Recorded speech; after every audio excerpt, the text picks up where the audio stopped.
All right, so let's do a mailbag segment. Mailbag? Mailbag. Mailbag!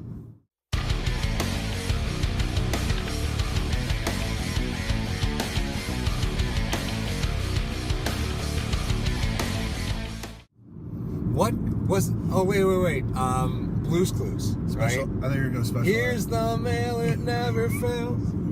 It sounds a little weird when you're not talking about a dog, so the next line is, it makes me want to wag my tail. Can you roll that clip for me?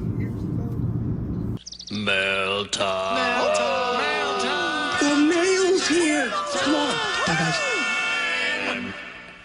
Here's the mail. It never fails. It makes me want to wag my tail. When it comes, I want to wail.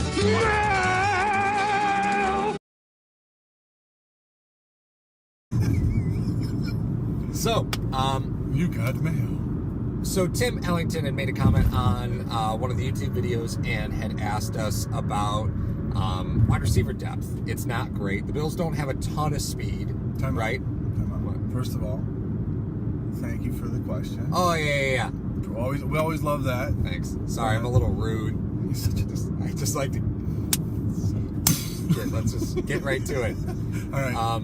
So, the Bills are kind of in a dearth of receiving depth as far as speed goes. So, what would it take?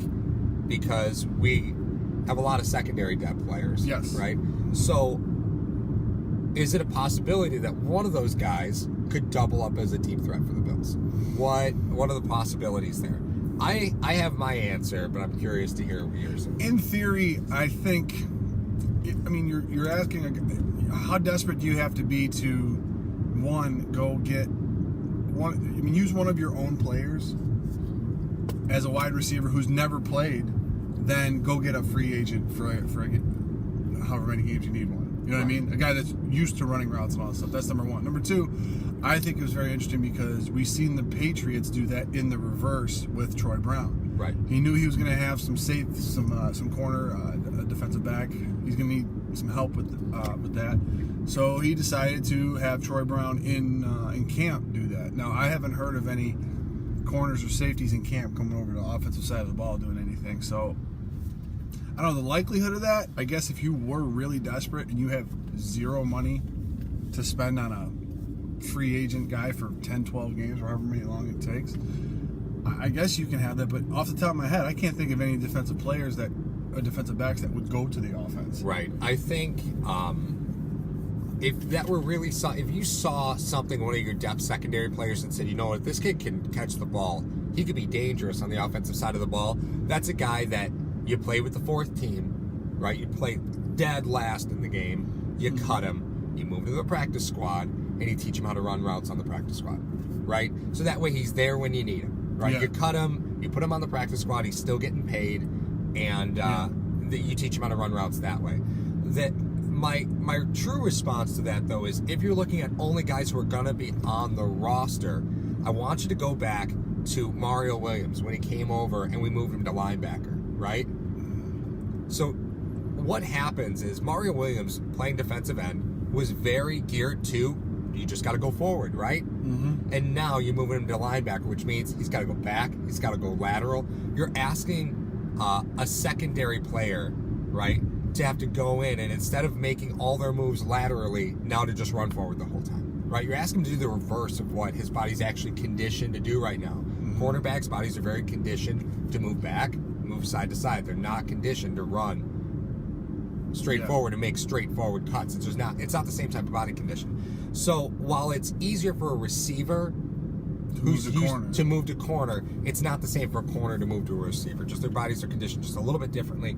Do they understand how to read what a receiver's doing? Sure. But a receiver reading what a cornerback's doing is a lot different and usually would lead to a bit more success. It'd be easier for a receiver to move to corner than a corner to move to receiver. So if you're going to do that, I think you're cutting the guy, you're moving him down to the practice squad, you're going to teach him to run routes down there. That way, whenever you need him, he's right on tap. You can sign him up to the big roster, and then you're done. Yeah, I like it. So I think that's what, if that's going to happen, that's what you do. But you raise a valid point, right? The Bills aren't strapped for cash, and there's tons of wide receivers out there. You can sign any off of any practice squad. You can sign any street free agent. Doesn't matter.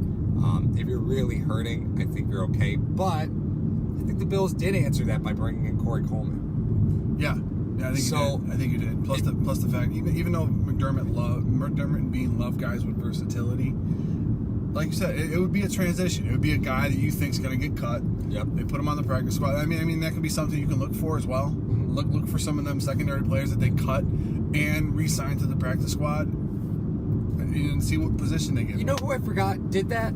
George Wilson. Remember George safety for the did. Bills? He played wide receiver, and he couldn't catch. Was so he they the moved mayor? him to... Call him the mayor. Yeah, I think so. But he was a wide receiver, Yes. and he moved to the secondary. But again, that's wide receiver moving to secondary, not secondary moving to wide receiver. Again, Yeah. so a little bit different from a schematic standpoint. So So thank you, Tim. yeah, thanks, man.